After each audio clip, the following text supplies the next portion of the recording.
views and opinions expressed do not necessarily reflect those of Access Fort Wayne, the Allen County Public Library, or any other supporting groups. If you'd like to produce a show, call us at 260-421-1250.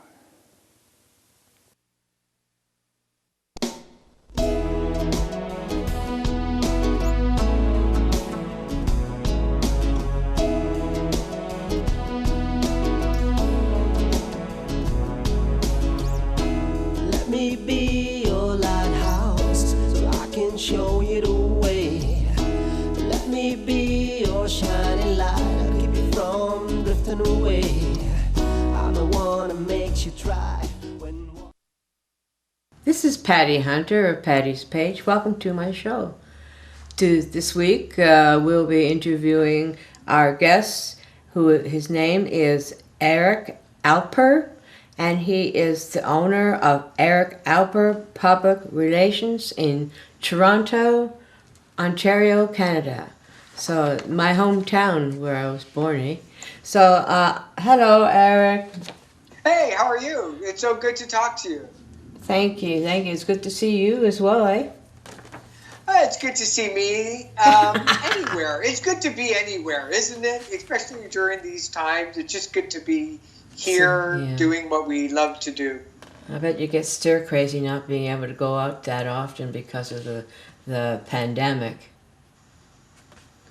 Yeah, it's a strange time. You know, I think I've been self-isolating since 2014. Wow. So realistically, you know, being independent and working from home, you know, and being a little bit older, so I don't need to go to the clubs anymore. Standing in the back with my arms folded like this, going, it's too loud. I don't, you know, I tend to kind of keep to my own base. So, you know, working a lot with the artists to make sure that, you know, they're keeping busy, their mental health is great, and, you know, everybody's just trying to do what they can during this very strange time. Oh, yeah, it is a strange time. Where were you born and raised? What were my what? Where were you born and raised? Oh, I was born in Toronto, Ontario, and never really left anywhere else. I've lived in Toronto my entire life. It's one of those cities where it has all of the amazing things that this world has to offer, and a great, vibrant music scene, and a great entertainment scene. So a lot of my family is here. My grandparents came over from Russia back in the early 1900s, and we've been here ever since. Wow. When you were growing up, who had influenced you the most? Definitely my grandfather. He had a bar in Toronto that's still standing called Grossman's Tavern. And Grossman's Tavern started in 1943, and it was a cafeteria in a part of the city in Toronto called Kensington Market. And Kensington Market was like one of these places where you know, all the different ethnic groups were there. You had the Jewish people here, and you had the Chinese culture here. You had Russian people there, and they were all immigrants. They all came, you know, first-born immigrant families, and so they all, you know, you still go down to Kensington Market now. It is such a vibrant culture.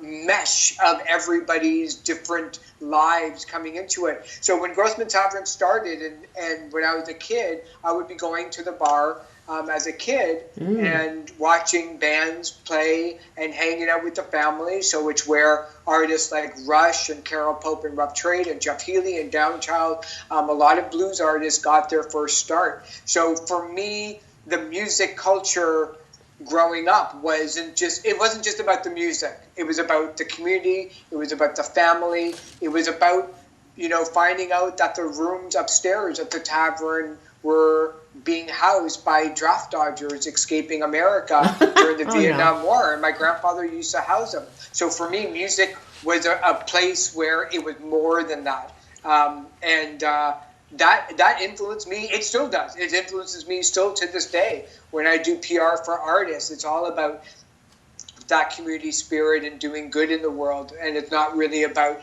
here's a new song, here's a new video. Although it is, But music has to mean something working more your way in order up for to it to survive and connect with people. Putting it all together, just not the song, just having everyone do, collaborate.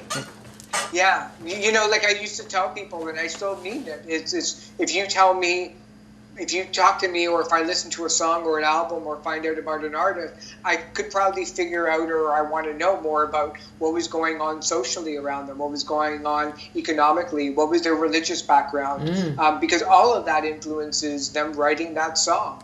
And the more that I found out about the history of rock and roll, or the history of R&B or gospel or blues, so much of it wasn't based on just my love of the music, but what else was going on around them to help that artist create it. And that's something that Grossman Tavern taught me from very early on. So where did you go to school then? I went to York University here in Toronto because they had 4 newspapers and 2 campus radio stations. So I realized that if I was going to do something in the music industry, I was going to get my experience in a so-called real world on university campus. Oh, yeah. So I went there. I went there for English and Mass Communications, worked at a whole bunch of newspapers and radio stations, and stunk for a long, long time. And some say I still. But for me, it was an opportunity to work at these places where I wanted to work at, and getting my education right then and there, rather than wait 4 years to get out with a degree and start pounding the pavement. I realized what I wanted to do from a really early age. I saw the movie American Hot Wax when I was 8 years old back in 1978, and it told the story of Alan Freed, the DJ who coined the term, for all intents and purposes, rock and roll, when he was a Cleveland DJ. And the movie was astounding. It had Chuck Berry and Jerry Lee Lewis and Little Richard and all the doo-wop bands and Danny and the Juniors, and that opened my eyes, and that was, made me realize that that's what I want to do. And I realized that I had no musical ability whatsoever. I still stink at playing any instrument. I have no musical talent. You stick me in a recording studio and I'll likely delete by accident all of the recording stuff. But I love the music, and I love the people, and I love the stories that the music industry offered. So I realized that if I wanted to do something in the music industry, I better find a way to do it from behind the scenes. And that's where the university came in, was working at a radio station and working at parts of the industry where I knew could actually help support those artists that were being creative. So how old were you when you started your first job, and what was it? My first job was working in the box office of Ticketmaster at a place called Leopold's Theater, and I was 16 years old. I've never had a job that didn't have anything to do with music. I was either an usher at a theater, at a musical theater, or I did my internships at musical theaters, or I worked at various record labels. And then the day after I graduated, I started my own record label and booking agent and PR company, and just dissolved the record label and booking agent fairly quickly, and just kept doing PR. So from about 1995, from the day that I was 25 years old up until now, I've only done publicity. It was the only thing I loved to do, and so I kind of turned my passion into something that I made it into my life. So it's not really work, it's just fun to do. It's just something to do. You like doing it. Yeah. But you get paid. I'm lucky that way. Yeah, I'm lucky that, a lot of my friends don't get to do what they want to do. I meet a lot of people who, even now with the pandemic are they might have to make a decision very quickly to leave the industry. I never had that. I never had a plan B. So a lot of the artists that I work with, whether it was Sinead O'Connor or Ringo Starr or Randy Bachman, those artists, they didn't have a plan B. They had no other way of making it out of whatever crappy situation that they found themselves in as teenagers. They used music as a way to get out. So I it's not like I looked at them as my guiding light, but I certainly realized early on that I didn't need to have a plan B as long as I was good enough for a plan A to work. You know what? Here's the honest truth is, I was smart enough to figure out to get into publicity, but I was too dumb to get out of it. You're so funny. Canadian wit at it again. Yeah. Throughout your career, you dealt with labels and record companies. What were they called? I mean, the labels that you had. That Yeah, you I worked started. with a lot of really great labels over the years, whether it was Smithsonian Folkways or Putumayo World Music, Compass Records, who does a lot of Celtic and folk music. Celtic? Currently working with True North Records, one of the oldest Canadian record labels still active. They Where have is Bruce it? Cockburn and Buffy St. Marie, Ah. Barney Bentall, among others. So yeah, I've worked with my share of really amazing, long-standing labels that treat their artists well. That a lot of them are still standing to this day. But I've been trying to get through to Buffy. She's a tough one to get through to. Yeah, she's lovely. She's one of those rare artists that, no matter what decade that has passed, She never she's always ages. managed to stay relevant. She was one of the very first artists to actually have a Mac computer back in the early 1980s and create her album from it. So she's always been at the forefront of technology, That's right. of course, with Indigenous issues and writing amazing, vibrant, important music, and that's what keeps her going still at the age where she's at, still putting out albums. She's one of my guiding lights in life, that's for sure. She's a sweetheart, I know that. Yeah. I did a song many moons ago, say about, how many years? Oh, I don't remember. It's about at least 12 years ago with Tony Lee Smith in Nashville. Yeah. Mm-hmm. And he had Patricia Conroy, Yeah. one of our famous Canadian singers, sing it, and it's lovely. And my Bob did a video of it with pictures and moving, video with that song. Yeah, Patricia's great. The very first record label I worked at, once I kind of shut down my own company, was a label called Shoreline Records. And Shoreline had three artists. They had the Nylons, which was a huge a cappella band around the world. They had Nickelback's first EP, and they had Patricia Conroy. So I got the pleasure to work with her for a number of years, and she's still an amazing songwriter. It's so good to see her still continuing writing songs and working with artists that are both new and veteran. She doesn't sing anymore? Mm-hmm. Does she? Yeah. Oh. So, I see you received several nominations and awards. Tell me about those, eh? Yeah, I did. Here in Canada, we have the Canadian Music Week, so I've been nominated a number of times for Publicist of the Year, and right behind me are all the Juno Awards that the artists have won, and with campaigns that I've worked at, which is our version of the Grammy Award. So I've been really lucky. I've been really blessed, and to working with a lot of really great artists, and in turn they help kind of make me better and elevate my game a lot. Well, I was part of CARAS for about 20 years. Oh, no way! Yeah. Yes. They're still going. Since I'm still here I've been here in the United States for 25 years, eh? So, wow. I can't be part of CARAS, can I?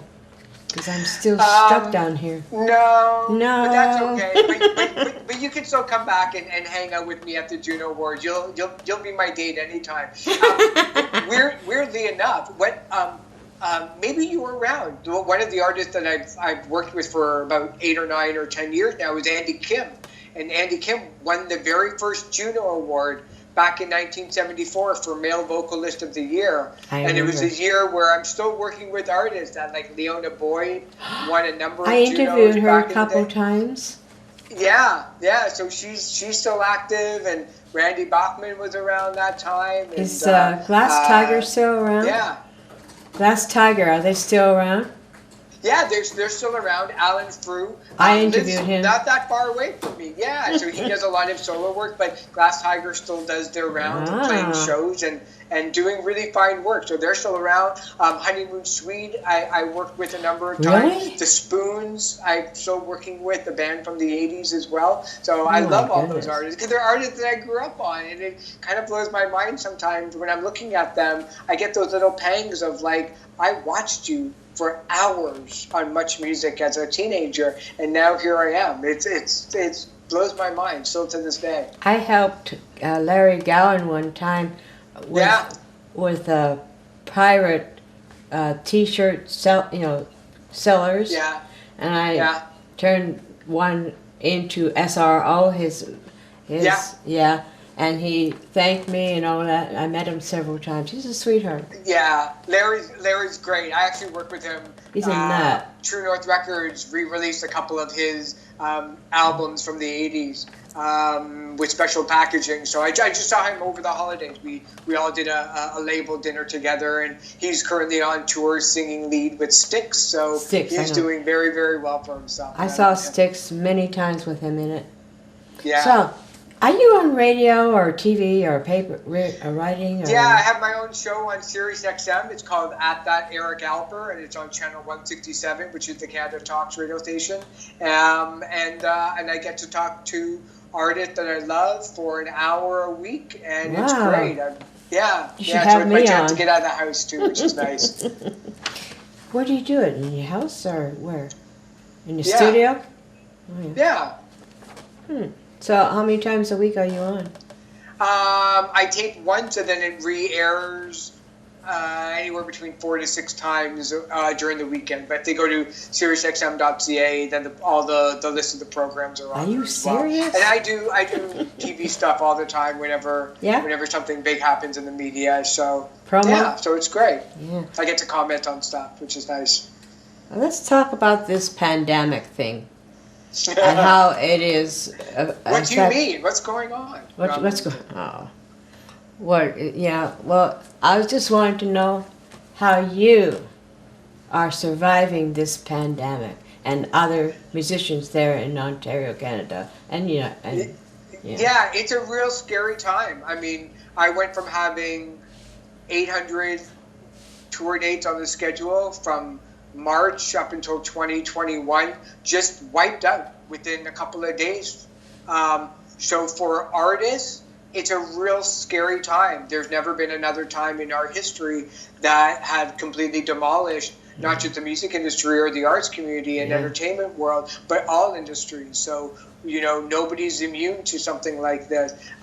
For an artist perspective, they've got to figure out ways to keep themselves busy, not only to keep their mental health aspect up, but also to keep them busy in front of their fan base that's sitting at home, really, watching TV. I mean, if you're an artist, you have to realize that there's never been another time in history, there never may well be, of people that are watching and listening and reading more than ever before. So I'm working with a lot of artists making new videos. They're making lyric videos, they're making live videos, they're making acoustic videos, they're making videos that were done on their living room floor. So the media is still active, as much as they can write and continue to help promote really great music. So from my perspective, it's a matter of working with the artists. But you can't be I mean, from my perspective, I've never been busier. To be honest with you, I'm one of the very few that are really lucky that I hit the ground running, reaching out to a lot of artists and making sure that they kept going. Because when this is all over, when this is all done, and whenever we get back to whatever normal that means, the artists that are consistent and continuing their effort to promote and re-release and release their music are going to be the ones standing through all of this. And the fans are hopefully going to reward those artists that work really, really hard entertaining us through this pandemic. I think if you disappear for 4 or 5 months, whether you can't record or whether you can't make a video or whether you can't do this or that, unfortunately, I think that sometimes the artists are going to be kind of left behind. And forget about that whole financial situation of not making any money in CD sales, in merch sales, in sponsorship ability, in radio play, concerts. Yeah, it's a huge chunk of change that's now completely gone from your income. So, well, I think only time will tell what happens afterward. But this is a pretty devastating time if you're a musician or anybody in the arts or anybody having anything, any industry right now. Yeah, food, haircuts, no more toilet paper. Yeah. Looking for toilet paper.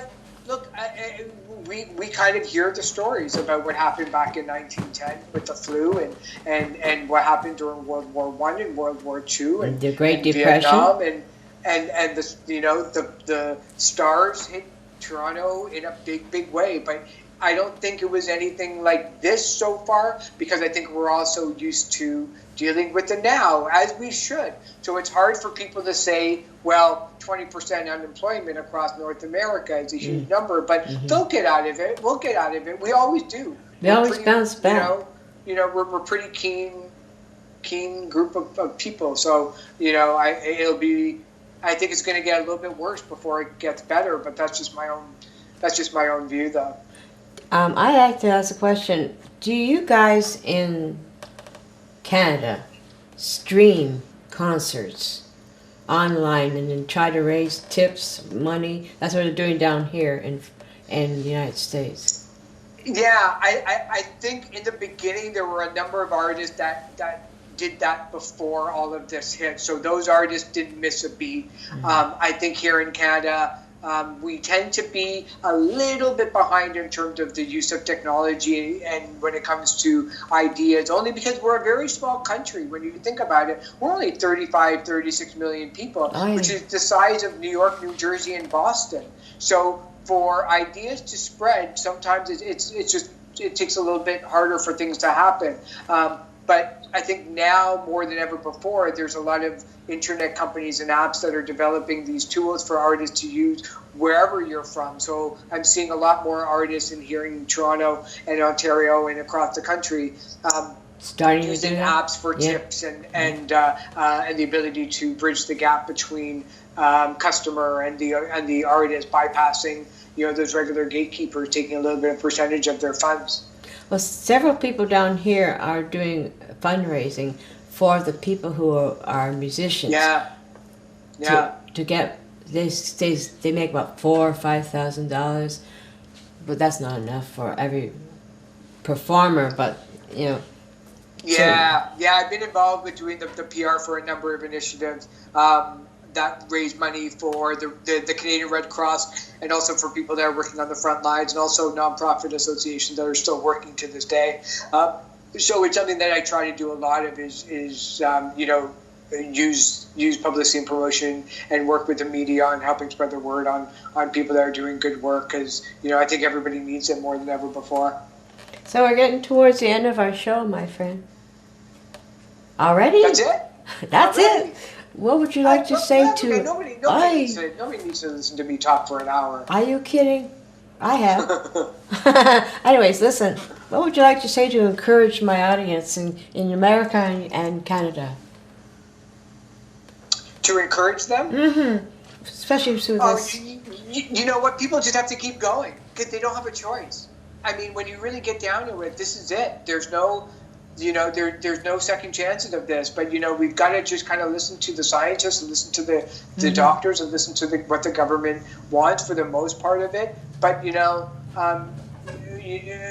music has always been there for people. That's the one thing. Music can help us remember, music can help us forget, and music never lets you down. So if anything, people just have to know that all of your favorite musicians are still there, whether, they may not be touring right now, but they're feeling it too. And, their music lives online, and it lives on Spotify and Amazon and all those different places where you can buy and consume music. So, we'll get through this. We just have to take this day by day and reach out to one person in your life that maybe you haven't spoken to, whether by email or send them a message through social media or pick up the phone and call them. I'm sure that they'd love to hear from you.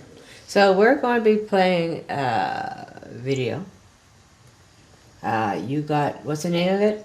It is Jerry Lee Lewis. Yeah. And what's the song called? Yeah, it's Great Balls of Fire. This is the first single I ever bought with my own money, and it completely changed my life. When I read about artists like Tom Petty watching the Beatles on the Ed Sullivan Show and saying that's what I want to do, Jerry Lee Lewis was your was mentor, that to me, watching in a him way. on that movie American Hot Whack back in 1978. So I bought Great Balls of Fire with my own money that my mom gave me when I did my chores around the house, and completely blew my mind, and that was it. All right.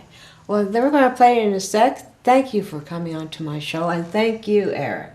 Thank you so being much. It my was so guest. lovely to talk to you. And next time I'm down in the area, I'll let you know. Oh, and do. next time that you're back up here in Toronto, let me know as well. We'll see you next week, and thank you so much for joining me this week, and I hope you have a good one. Bye-bye. You shake my nerves and you rattle my brain. Too much love drives a man insane. You broke my will, but what a thrill. Goodness and gracious, great balls of fire. I like that look because I thought it was funny. You came along and moved me, honey. I changed my mind. This love is fine. Goodness and gracious, great balls of fire. Kiss me, baby. Ooh, it feels good. Hold me, baby. I want to love you like a lover should. You're fine, so kind. I want to tell the world that you're mine, mine, mine, mine. I chew my nails and I twiddle my thumbs. I'm real nervous, but it sure is fun. Oh, baby, drive me crazy. Goodness and gracious, great balls of fire.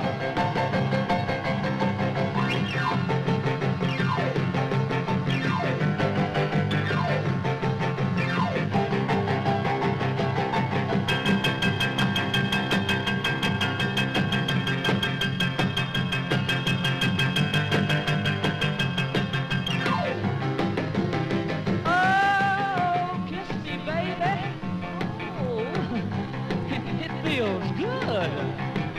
Hold me, baby. I want to love you like a lover should. You're fine, so kind. I want to tell the world that you're mine, mine, mine, mine. I chew my nails and I twiddle my thumbs. I'm real nervous, but be sure it's fun. Oh, baby, drive me crazy. Goodness gracious, great balls of fire. Godspeed, my love, until we meet again. You're always in my heart and every dream. Don't let this time apart give in to all our fears. God will keep us close from up above. So until we meet again, Godspeed, my love.